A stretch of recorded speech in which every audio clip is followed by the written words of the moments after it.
హాస్టల్లో ఉండి ఉండి బోర్ కొడుతుంది. అయితే ఏం చేయమంటావు? మనం సరదాగా అలా బయటికి వెళ్ళేసేద్దాం పదా. బయటికా? హాస్టల్ వార్డెన్కి తెలిస్తే అప్పుడు ఉండింది. అయ్యో, అప్పుడు నా దగ్గర ఒక ప్లాన్ ఉంది. ఈవినింగ్ అలా వెళ్దాం, సరేనా? కానీ ఏంటి? ఏం లేదు. సరే చూద్దాం.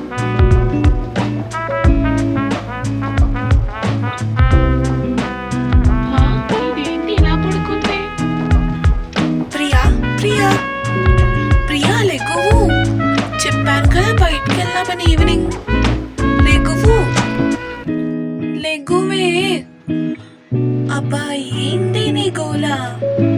బయటికి వెళ్దామని చెప్పాను కదా. హాస్టల్ వార్డెన్కి తెలిస్తే అప్పుడు ఇద్దరికి ఉండిద్ది.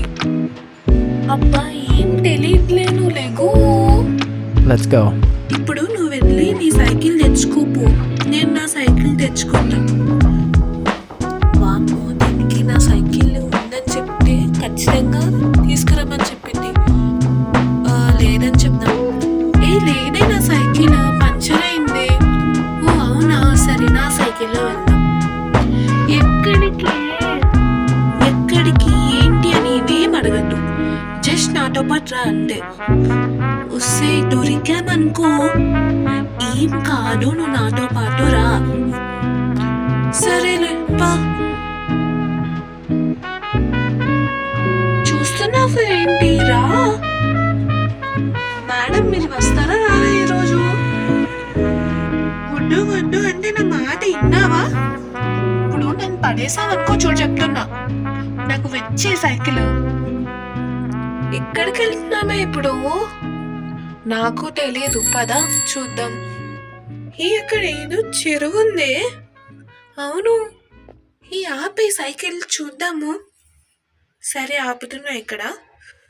వావ్ ప్రియా, ఇది నిజంగా చాలా బాగుంది. అవునే, నేను ఏదో అనుకున్నాను కానీ నువ్వైతే మంచి ప్లేస్కే తీసుకొచ్చావు. అక్కడ డక్స్ కూడా ఉన్నాయి. Ramya, thank you so much. నేను ఏదో అనుకున్నాను, చాలా రోజుల తర్వాత మంచి ప్లేస్కి అయితే తీసుకొచ్చావు. Thank you Ramya. ఏం కాదులే ప్రియా, ఇప్పుడు వార్డెన్ చూడకుండా అయితే హాస్టల్కి వెళ్ళాలి. అది ఎలాగో చూసుకో.